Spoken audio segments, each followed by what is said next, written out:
Well, good afternoon. It is an incredible honor for me to be here this afternoon. It's an incredible challenge, too, to be talking to you just after lunch. But I'm up for the challenge to keep you guys awake. This is going to be fast-paced. James 1:19 says, be slow to speak, but it doesn't say speak slow.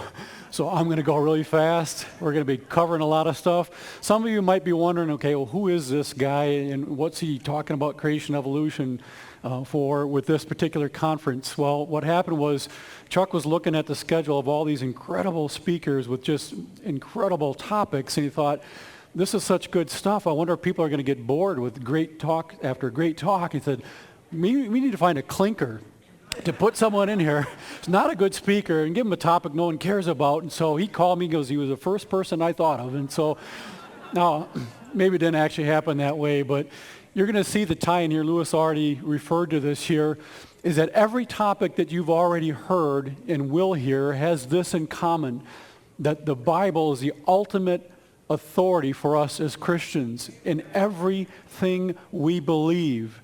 Now, the Bible arguably gets attacked more for its creation account than any other area.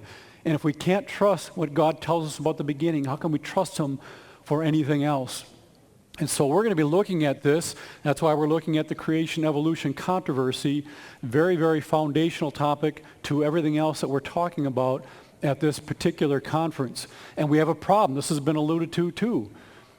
Right now, 50 to 75% or more, maybe 80% or higher of Christian students end up walking away from their faith before they finish college.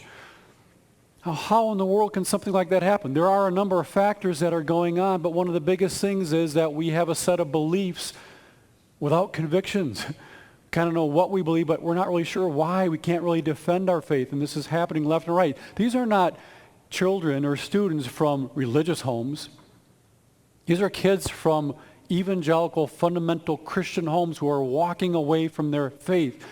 I hear this all the time as I travel around the country and speak.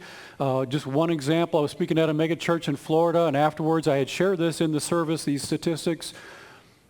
And I had a woman come up to the table, literally crying. She said, that was my son. He grew up in our home, believing in God and Jesus Christ and the Bible and all that. He went off to college, and after one semester, came back and said, I'm an atheist. Starts debating his mom. She can't answer any of the questions. And he said, that's what I thought. My professor told me you wouldn't know. You just believe all this silly Bible stuff. He goes, well, I'm in college. I'm learning truth. I'm learning about science. And he walks off. Just heartbroken. And she said, would you please talk with him? And I said, well, you live in the Tampa area. I live in the Milwaukee area. She said, I would pay to fly you down and put you up in a condo if you would just spend some time talking with him. I wish I had time for the whole story, and I don't. We're just touching the tip of the iceberg here this afternoon. But just giving you a little bit of that story, I did end up going down, spent 3.5 hours with this guy in a restaurant, him swearing at me the whole time, angry young man. He was about 23 years old. Afterwards, again, skipping a lot of detail, afterwards I told him, I said, you know what, I don't want to offend you in any way, but I'm going to pray for you every day. He actually said thank you, which is odd from an atheist. That was a year ago this week. I had prayed for him every day. I think I actually missed 3 days in the past year, but I've been praying for him every day. Just 2 weeks ago, I got an email. We've been keeping in contact. He sent me an email. He said he wants to be baptized. It's awesome. And if I had time to tell you, it was really nothing to do with science or academics. That's not what it's about. This is a spiritual battle that we're dealing with here. But this is one of the reasons why we want to have reasons for what we believe. So we're going to be getting into that. My background in a nutshell, I was raised in a Christian home. You can see very clearly that is a Christian home. Then I went to public school all the way through high school. After I graduated from high school, I went to a Christian college, John Brown University, to study mechanical engineering. Partway through, I became more interested in physics and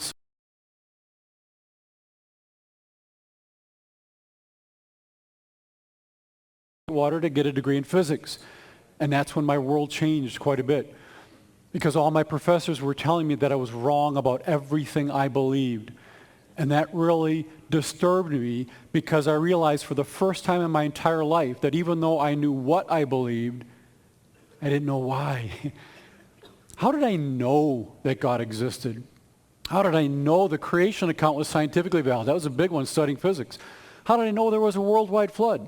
How do I know Jesus was the Son of God? How do I know he rose from the dead? How do I know the Bible is the inspired Word of God? I believed all of those things, but I had no real reasons or defense for it. And I assume my physics professors had a defense for their beliefs. I found out later they really didn't, but I was very intimidated by them. So God put it on my heart at that point in my life to start researching all these things. That was actually 28 years ago. So I have been researching and speaking for 28 years now. About 7.5 years ago, I moved into full-time ministry, starting the Creation Education Center. Shortly before that, I had an offer from Ken Ham and Answers in Genesis to be a speaker. Just felt God telling me to turn it down. And then I also did some part-time speaking for Creation Ministries International. But been speaking for quite a while now. And the point isn't just to talk about science. It's really ultimately about the authority of God's Word. Now, one of the most important things that I learned when I was studying physics was this: to never trust an atom because they make up everything.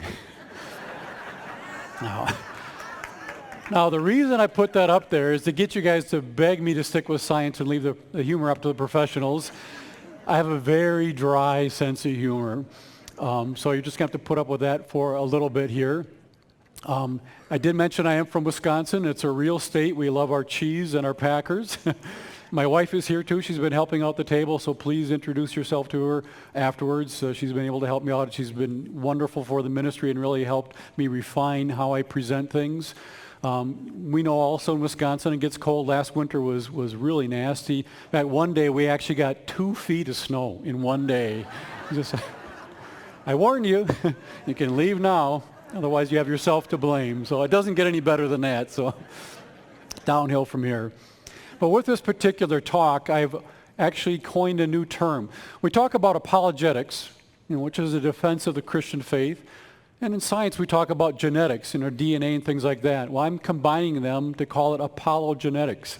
Kind of a clever term here, using what we see in our physical bodies to defend the truth of Christianity and Scripture. Very, very exciting. Now, jumping into this particular talk here, how many of you have ever seen Are You Smarter Than a Fifth Grader? Quite a few of you have. Kind of a dangerous show to watch because you might find out that maybe you're not smarter than a fifth grader. But we're going to switch this up this afternoon and ask, are you smarter than a PhD scientist? Now, most people would say, well, of course not. I mean, those guys are brilliant. I honestly believe that after you hear the information in this talk, you truly will be smarter than the vast majority of PhD scientists on this planet when it comes to the creation evolution controversy, because the majority of scientists out there are not studying evolution or the origin of the universe. They're brilliant men and women, but they're making food preservatives, rocket fuel, cell phones, good stuff, but they're not even studying this. Even the scientists who do study some of this, they specialize in certain areas, and a lot of them aren't even aware of this. So this is cutting edge stuff. In fact, I went to a bioinformatics symposium at Cornell University 2 summers ago. It was 27 lectures in 3 days. It was intense. And I took a lot of that information and put it into this particular talk and went back out to New York and spent time with Dr. John Sanford, Cornell University professor, and had him look at the presentation. He said, yep, it's accurate. And so this is exciting stuff that you're going to see here. Going to go through some background stuff and then get into the cutting edge stuff towards the latter third of the talk here. Quick review. We don't have time to cover all 3 of these points here. I wish I had time, but we're going to at least cover the definition of evolution, because the word evolution is used in so many different ways. When I'm talking about evolution, I am not simply talking about change. We see change all the time. So when Christians say, oh, I don't believe in evolution, the skeptics and atheists say, what, are you crazy? We see change all the time, because they're equating evolution with change. They're the same thing. They're not the same thing. Evolution would require change, but it's a very specific type of change. So I'm not just talking about change. We see change all the time. No one denies that. I'm also not talking about different types of dogs and cats and horses, which we see that all the time, or different beaks that we see on finches that Darwin got very excited about. These are facts of science. Nobody denies them, but they have nothing to do with evolution as they're teaching it in the school systems and state universities. This is what I'm referring to by evolution. that supposedly about 3.8 billion years ago, non-living chemicals came together to form a living cell, which then changed into every other life form on this planet over millions and millions and millions and millions of years by accident. This, I personally believe, is a story that's told about the past. And I don't believe there's any real science behind it. We also refer to this as what we call molecules to man evolution. I would highly advise you, if you're talking to someone about evolution, don't just say evolution, say that you don't believe in molecules to man evolution. Molecules form a living cell, which turns into human beings. Again, I don't think there's any evidence for that, but we needed to define what we're talking about here this afternoon. Now, here's the general premise of this talk. Certain things, when you look at them from a certain angle or distance, they look great. Like this shiny BMW. Looks wonderful. You envision opening the hood and seeing a beautiful engine underneath there. What if when you opened that hood, instead of seeing this beautiful engine, you saw this? The engine's missing. Just a bunch of wires hanging there. No, it doesn't look so good anymore. So what at first looks so great upon closer inspection doesn't look so good anymore. Maybe that's why it had a $500 price tag on it or something. We see the same type of thing with evolution. Certain portions of the evolutionary story seem so plausible, but upon closer inspection you see just not going to work. For example, you have an Australian lungfish and a newt. These two creatures do not look completely different. It does not take much imagination to envision the fins on the lungfish getting a little longer and stronger and kind of crawling better and creeping out of the water, learning how to breathe air better and all these things, just little changes over time. It doesn't take much imagination for that. But when you peek under the hood and see what would have to go on in the DNA to make these changes, that's when you realize it's just not going to happen. Here's an interesting quote from Dr. Richard Dawkins, one of the world's leading atheists, very outspoken evolutionist, fairly intelligent scientist. Many of you are probably familiar with him. This is what he said. You cannot be both sane and well-educated and disbelieve in evolution. The evidence is so strong that any sane, educated person has got to believe in evolution. Very dogmatic statement from a fairly intelligent scientist. This happens all the time. It's very intimidating. And a lot of our own kids become very quiet in the classes. They don't want to say they don't believe in evolution because otherwise they're saying they're crazy, they're insane.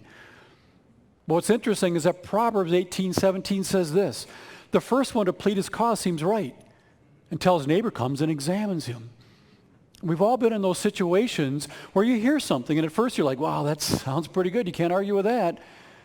But then someone else says, well, wait a minute. Did you know about this? What about that? What about that? And you're like, oh, yeah, I didn't know that. Okay, that doesn't sound so good anymore. And that happens pretty often. I facetiously say that Evolution 1:1 says the only one to plead his cause seems right because no one else is allowed to challenge him or present other views. This is what we have in the public school system in State University. They're only teaching one view. So, of course, it's going to seem very plausible to the students. They're not going to hear an alternative to it. Now, I wish I had time for the big picture to give more backdrop to this. We do have a DVD called Creation versus Evolution, the Case from Science, where we cover some more of these details. But the big picture would include this. You got to explain, how do you get something out of nothing? Whether you're an atheist, a Buddhist, a Muslim, a Christian, whoever you are, whatever your worldview is, you have to explain, how did we get something to begin with? Secondly, once we had matter and energy, how did it form stars, galaxies, and planets? That's a big problem with the laws of physics. Once you have stars, galaxies, and planets, how do you get chemicals on one of those planets to form a living cell? That's one of the biggest problems for evolution. But evolution say, no, that's not our problem. We just talk about how one creature changes into another. Yeah, but you have to get the creature to begin with. You have to get that living cell. Well, that's someone else's problem. No, it's part of your worldview problem. You need to have an answer for that. That's one of their biggest challenges. Lastly, once you have life started in some single-celled organism, how do you get that to turn into every other life form on this planet by accident? And that's what we're going to focus on a little bit more with this particular talk, the origin of species, the variety of life. Specifically, how do you get a single-celled organism to turn all the way into a human being? Now, there's a lot of arranging and storytelling that goes on with evolution. As a simple analogy, we have 4 modes of transportation up here.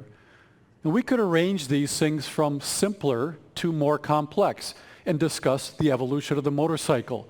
How the small wheels in the back of the tricycle came together to form a larger wheel and some chains of the bicycle.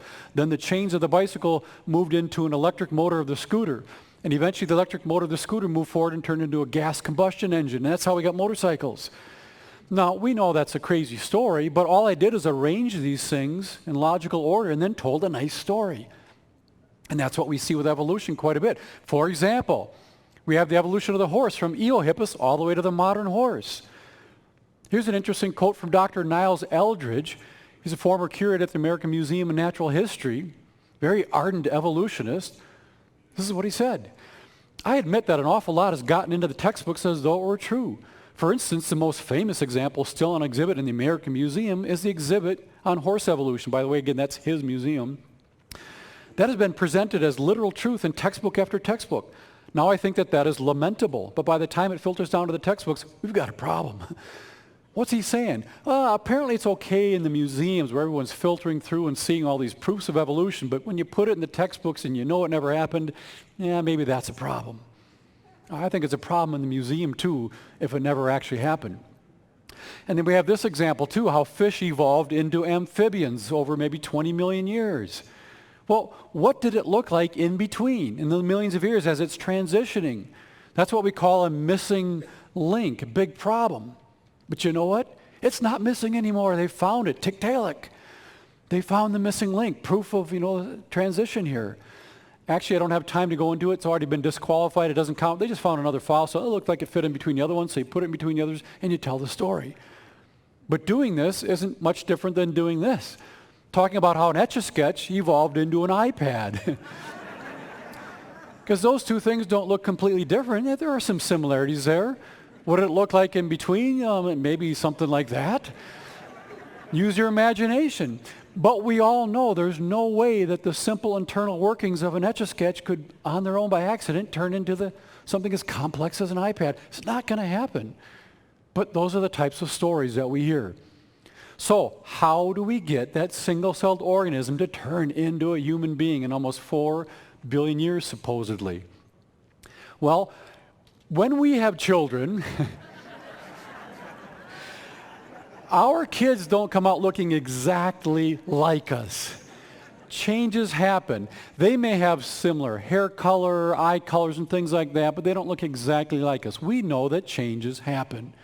Well, there are two major types of changes that we see. We've got built-in variation and we've got random mutations. Now, the built-in variation has to do with the genes and segments on our DNA. We've learned a lot about that. We kind of know what might happen depending upon which gene gets expressed and things like that. We kind of know what to expect there. The random mutations are accidental copying errors. Because they're accidental, we don't know what to expect there. So we're going to look at these two things. We're going to start looking at the built-in variation here. We have two dogs up on the screen. These are medium-length fur dogs, and they each have genes that code for fur length.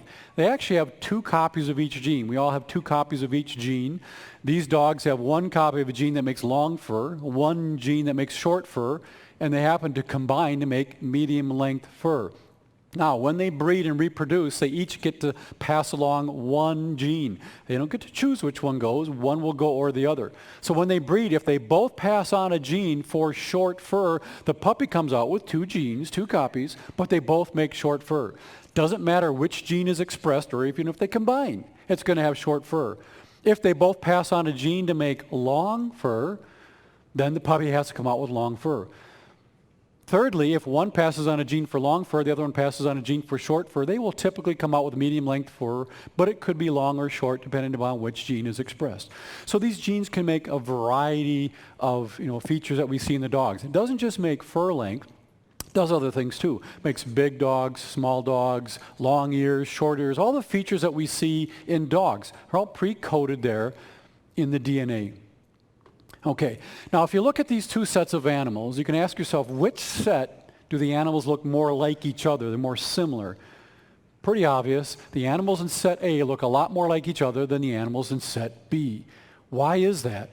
Because the animals in set A are really all the same kind of animal. Genesis chapter 1 says 10 times that God would create creatures to reproduce after their kind. And today, dogs, dingoes, coyotes, and wolves can all breed together, because they're the same kind of animal. For example, you can breed a dog and a wolf, and guess what you get? You get a wolf dog. It's real science. It actually happens. But you can breed a wolf and a dog until you're blue in the face and you're never going to get an ostrich. Because they don't have genes to make fur or feathers and beaks. Just, it can't happen. Now, there's some other animals you can breed together. You can breed a zebra and a donkey to get a zonkey. It sounds pretty funny, but this is actually real science. Why? Are those completely different animals? No, it's pretty much the same animal. One just has a nice paint job. You could also breed a lion and a tiger, and you get a liger. Sounds funny, but why? Because they're both large cats. But what you can't do is breed a lion and a kangaroo to give you a liangaroo. That's not going to happen. Why? Because they're not the same kind of animal. We don't expect that. Now, there are some other animals you're also not going to get, and that would be these.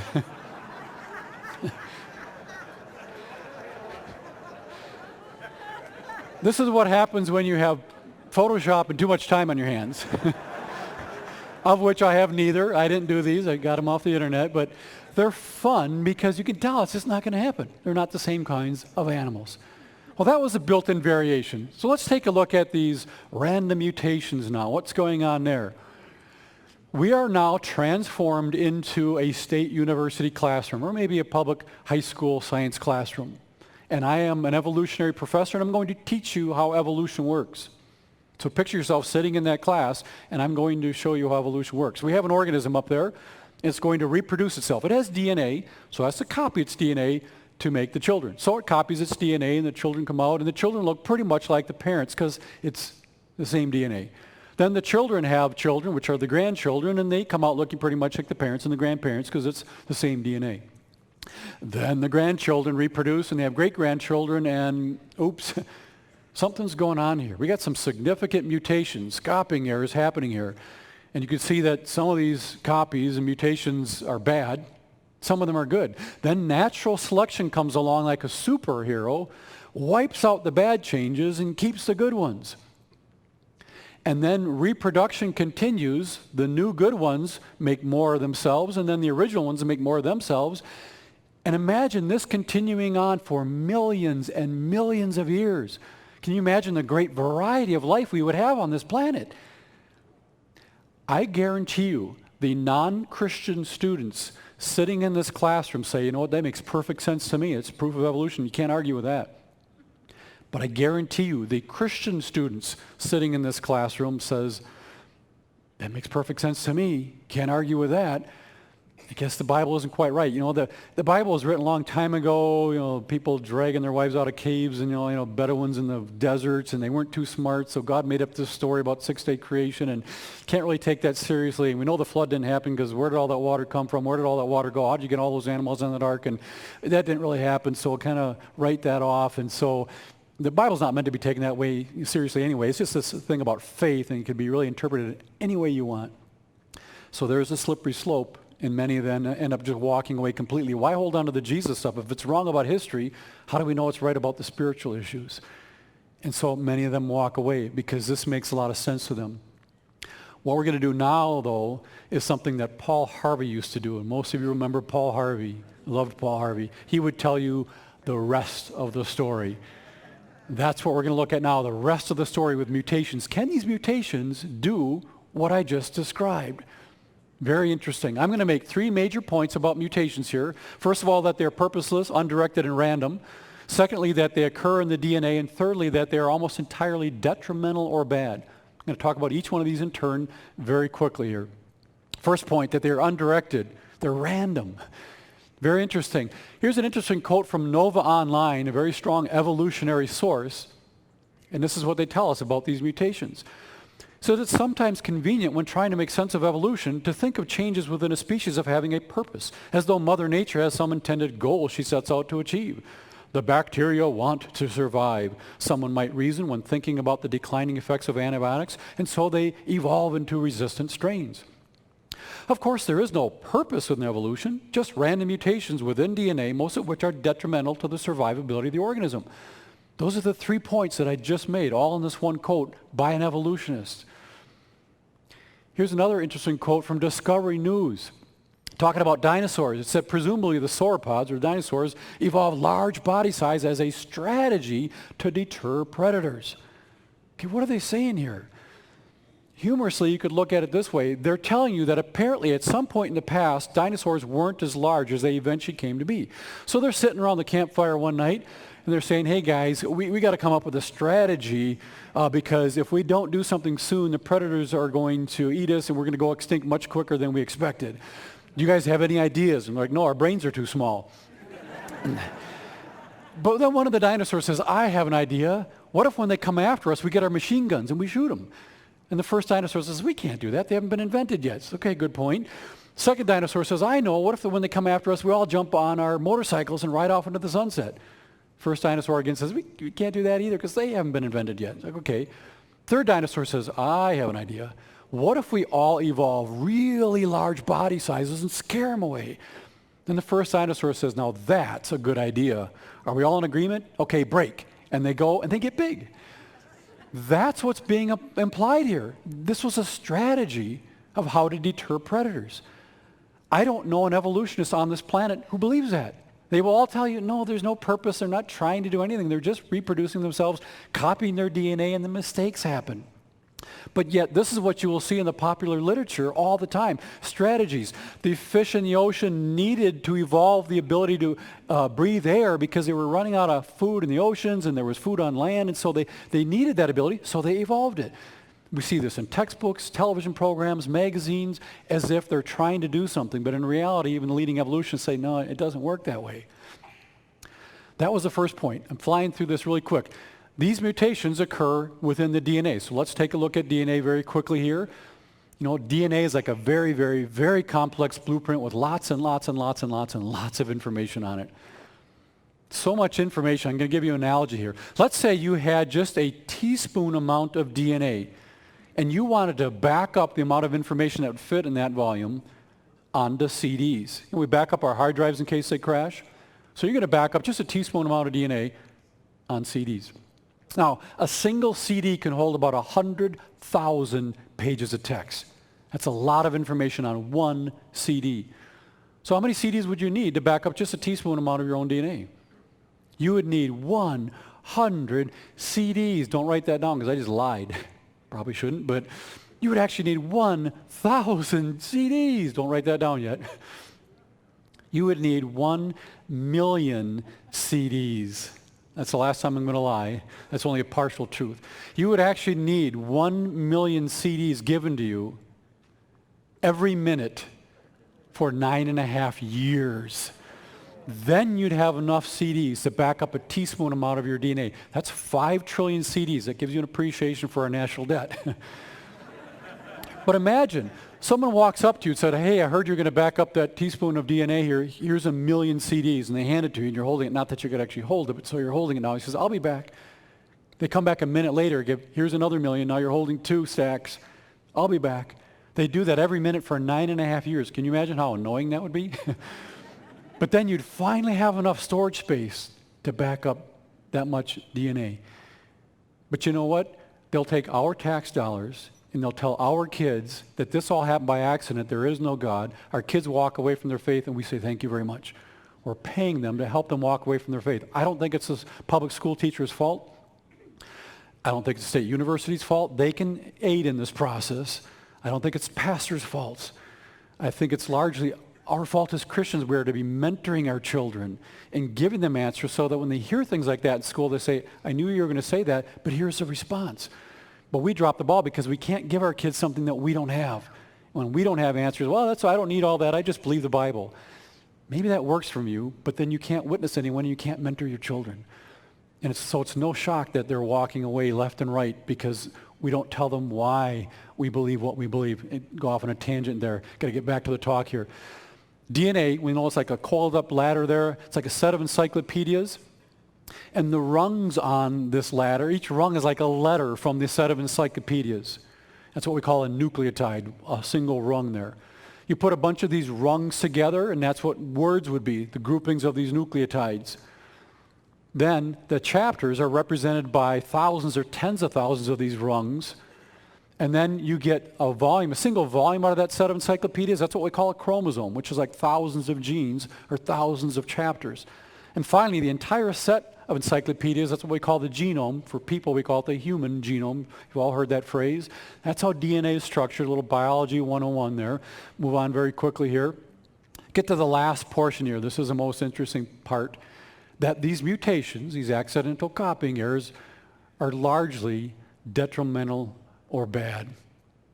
And here's how the story of evolution goes. The little analogy I'm going to give you here comes from Dr. John Sanford, Cornell University professor. He's the one that invited me to the bioinformatics symposium originally, and then I went out and spent time with him to kind of vet this talk to make sure it was, perfectly accurate. Here's his analogy. He said, let's say the amount, it comes from his book Genetic Entropy, and a new version is just coming out. He's mailing me a copy, so it's just coming out, but a fantastic book, a lot of information in it.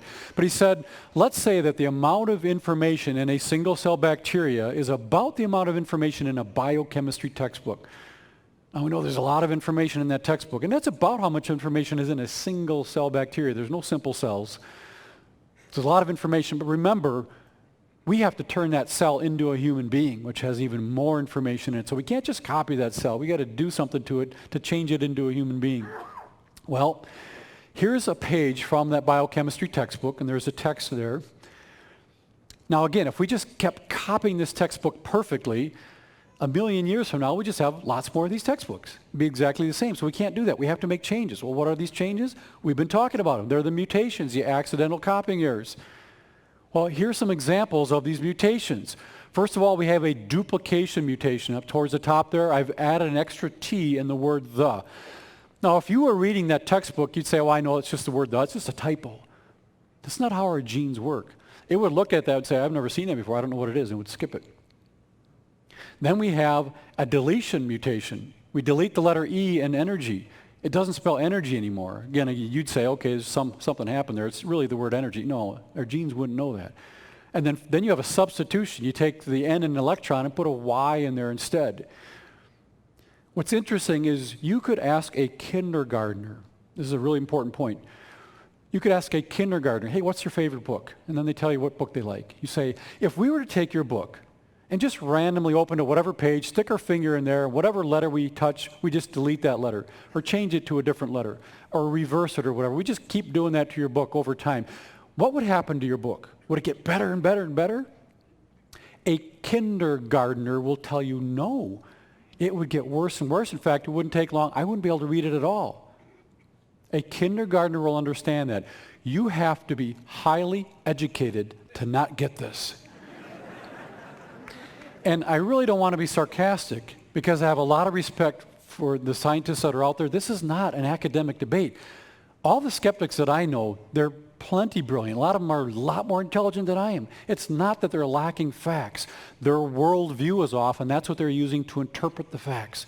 So instead of attacking the facts, we need to be asking questions about their worldview, because this stuff is so clear to us. Again, Romans chapter 1, starting about verse 19 on, will explain why they don't see it this way, because they've already rejected God. There are no atheists. Everybody knows that God exists because God has made it plain to them, but some have chosen to reject that knowledge, and they call themselves atheists, and because of that, God has given them over to reprobate thinking, professing themselves to be wise, they become fools. That's not name-calling. God is talking about their thinking process. So when you throw these raw facts at them and they say, I don't see it as evidence for God, don't get frustrated. It's not about the facts. It's about their worldview, and it's a spiritual issue. But the challenge for evolution gets worse than what we've just talked about. This is where we get into some cutting-edge stuff from DNA science. Really, really interesting. Let's say you're looking at a segment of your DNA and you're reading it, and it spells out, was it a rat I saw? Kind of a weird phrase. Let's clean it up, take the punctuation away. Was it a rat I saw? Well, in English, we read from left to right. But you may have already noticed you could read this backwards. Was it a rat I saw? It's called a palindrome. You can read it forwards and backwards. It's kind of fun. It doesn't have a lot of meaning to it, but you can read it forwards and backwards. This is what we've discovered about much of our DNA. Much of it can be read not only forwards, but also backwards. But the challenge for evolution gets worse than that, because that was the same message forwards and backwards. Take a look at this, the word desserts. You flip that around and it spells stress, which is what I get when I don't get desserts. Let's introduce a random mutation. We'll just randomly delete the T. You know what? That random mutation not only messed up the word desserts, it messed up the word stress. It doesn't spell either of those words. One random change messed up two messages because of the forwards and backwards effect. Now, when we're looking at our DNA, we don't see these little words that flip back and forth. We see up to entire chapters of complex information that can be read forwards and backwards. Let me give you a simple analogy to make your head spin if it isn't already spinning. Let's say you all work for a smartphone factory, and it's your job and training to write the instruction manual to give to the manufacturing plant to make these phones. So your boss comes to you one day and says, I got a project for you. I need you to write the chapter in this manual that will explain how these phones are going to download apps from the web. You say, sure, yeah, I can do that. That's your training. So he's walking away, and then all of a sudden he turns around and goes, oh, wait a minute, sorry, I forgot one thing, a little minor detail. When you write your chapter that's going to explain how the phone will download these apps, you have to write it in such a way that if we read it backwards, it's going to explain how the phone's going to play music files. And you look at him, you're like, boy, you're kidding me, right? He says, no, I'm sorry, we only have so much room in the manual. We need to get those messages forwards and backwards. That is humanly impossible. You can't even program a computer to do that. I did computer programming for 18 years. It can't be done. Yet this is what we're seeing in our DNA. You read it one way, there's an entire chapter that makes certain proteins, and proteins carry out all the functions in our bodies. You read it backwards, it makes completely different proteins that have a completely different function. Number one, how do particles smashing together create something like this to begin with, and how do you make random changes to it, make it better and better? You can't. But the challenge for evolution gets even worse than that. Take a look at this strange phrase here, I like chocolate later that evening. Why is it weird? It's weird because it's two phrases that overlap. We have I like chocolate, which is true, and then we have later that evening. And the overlap here in the middle, L-A-T-E, it shares those letters here. This is what we're seeing in our DNA. We have overlapping instructions. Let's introduce a random mutation here. Let's change the E into an H. That one random change messed up both messages. It doesn't spell I like chocolate, and it doesn't spell later that evening. What's interesting is we actually see up to entire chapters of information that overlap each other in our DNA. But guess what? It gets even worse than that. Take a look at the same phrase here again. Let's underline certain portions here and then bring them down below. And it spells, I like her hat. It's called alternative splicing. This is what we see in our DNA. Let's introduce another random mutation here. We'll randomly delete the H. It doesn't spell I like chocolate, but it all now also doesn't spell I like her hat. We messed up the spliced message as well as the overlapping and the forwards and reverse and all that. This is what we see in our DNA, but we don't see just little segments that are spliced. We see long sentences and short paragraphs. So take that biochemistry textbook and just start going to different chapters and taking some sentences out here, short paragraphs from different places, put them together, you got a whole nother set of information there. Try to write that humanly. It can't be done. But the challenge for evolution gets worse than that. We have embedded information. Take a look at this. Can you show Mike Olson checks from Oliver's labeled fax and set it on Herb's desk? Let's just circle every ninth letter in this phrase here and bring those letters below. It spells chocolate. It's kind of a theme going on here. It's my talk. I can do that. There's an embedded message there. Well, let's introduce another random mutation. We'll just delete the W up there. What that would do is that would shift every letter after that over one spot. So now the ninth letters would be these circled. You bring those down below and it spells that, which is completely meaningless. So one random change messed up the embedded information as well as the splice and overlapping and forwards and backwards and all that. But guess what? It gets worse than that. We have encrypted messages. I actually had 2 interviews with the CIA to work in their cryptographic analysis division. Story for another time. Let's take a look at this phrase here. It would appear to be completely meaningless.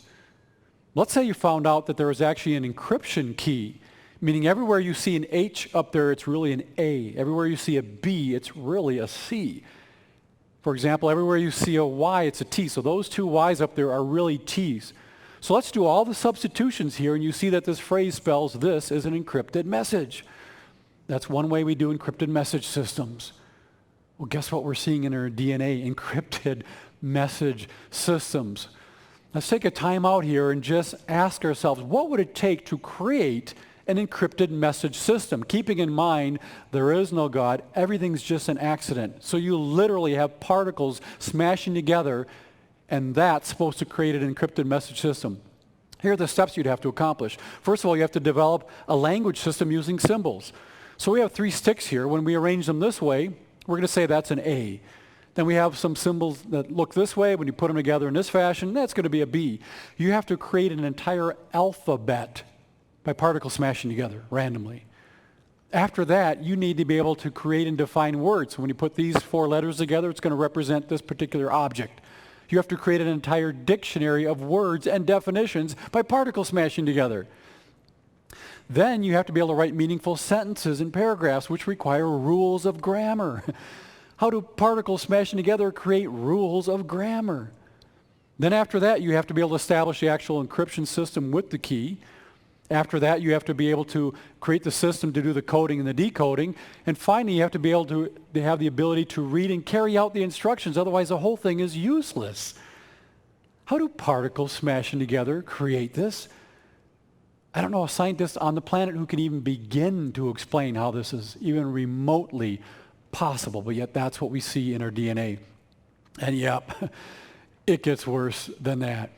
We actually have 3D information in our DNA. This is a little bit harder to depict, but the DNA makes these different proteins, and the proteins have to get folded in a very specific 3-dimensional configuration. If they don't get folded just right, they'll be useless, and they're usually disassembled and the components are reused.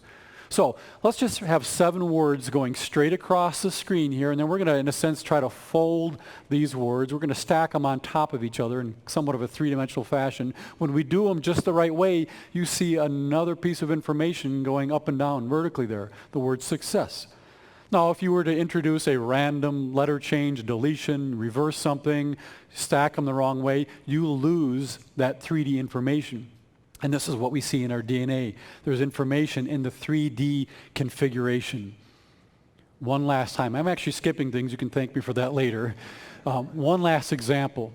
There's actually communication going on between the cell membrane and the DNA inside the nucleus. What happens when you make random changes to the coding in the DNA? How is the cell membrane going to know that? The DNA would have to say, hey, membrane, just so you know, we made these random changes. You need to keep that in mind as you communicate with us.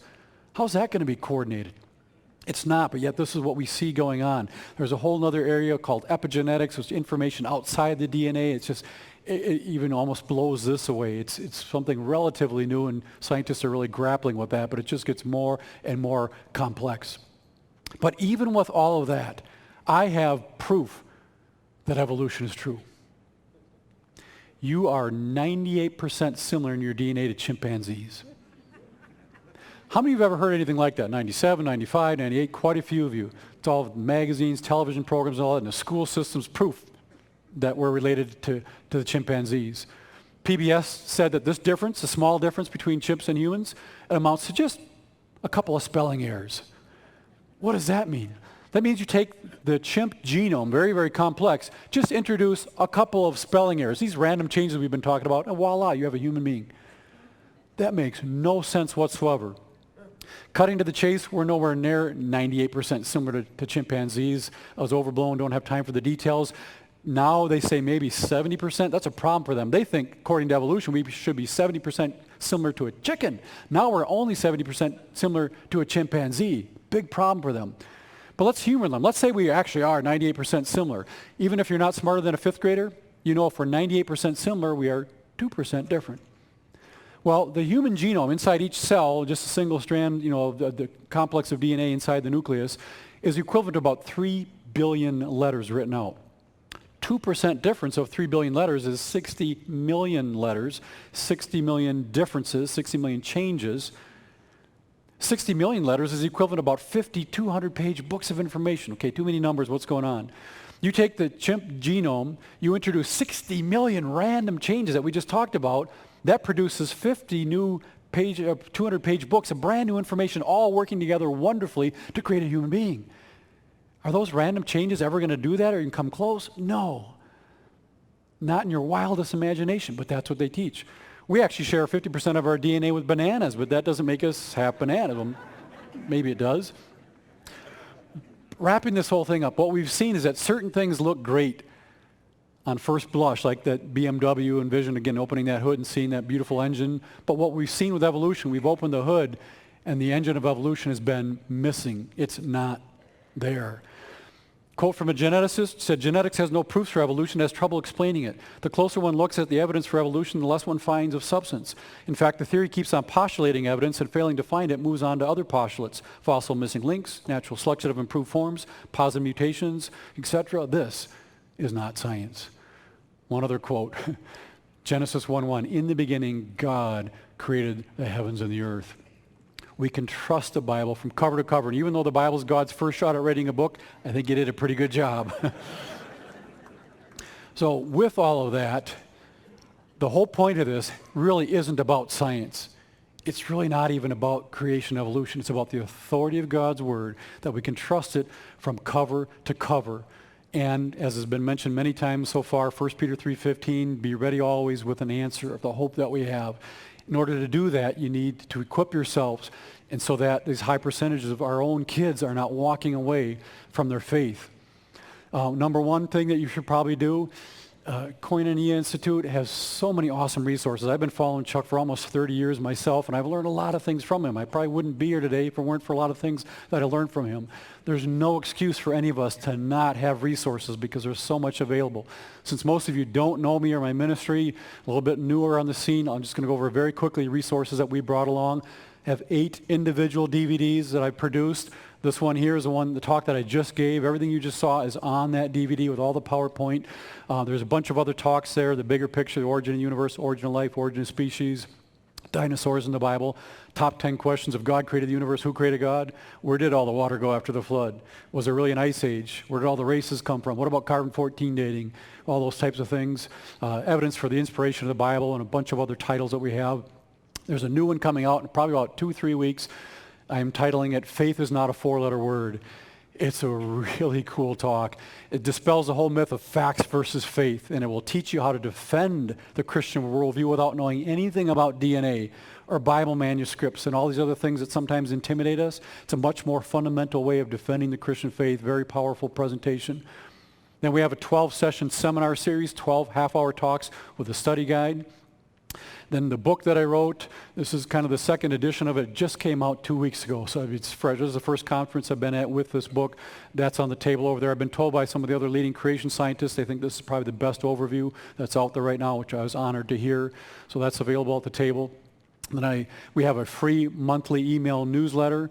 It comes out once a month and talk about things that come out in the news. They've found red blood cells and soft tissue and even DNA in dinosaur bones. It's not supposed to be there if evolution is true, but it's there. Then they found these quantum fluctuations, gravity waves that are proof of the Big Bang. It's not proof of the Big Bang. If you're on our newsletter, you'll have explanations as to what all that means. And you can sign up at the table or even directly from our website. And I have 7 pocket-sized booklets on different topics, carbon-14 dating and who created God and things like that. And then also, we don't charge anything for our engagements when I travel around and speak, so anyone who becomes a monthly donor, we give them a free set of DVDs and book. It's all tax deductible because we're a nonprofit. If you're interested, you can see me at the table afterwards for that.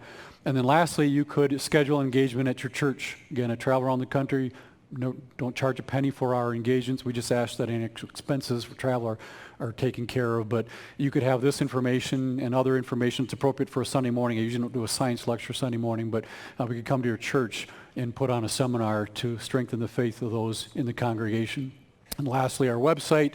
You can go to our website to sign up for the newsletter, to get a hold of us, to see free video clips and a lot of the articles and things that I've written, and just to give you more resources to strengthen your faith. So not only that is your faith stronger, but that you can better mentor your children and grandchildren and reach out to a lost and dying world. So with that, I appreciate you putting up with me talking a million miles an hour. Even if you gave me 10 hours, I still talk fast. But I look forward to seeing you at one of the breaks over the table. If you have any additional questions, I'm just going to close my time in a quick word of prayer. Dear Heavenly Father, we just thank you so much for this brief time to take a look at not so much science and DNA and all that, but really the authority of your word. We just thank you for all the sacrifices that have happened over time to preserve your word. I pray that each of us would not take it for granted, but that we would be in it every day looking for truth and answers directly from you so that, again, our faith can be strengthened so that we can reach out to a lost and dying world so that ultimately others would come to know you in saving faith. And we just thank you for your graciousness and patience that you present to us each day. We pray all these things in Jesus' name. Amen.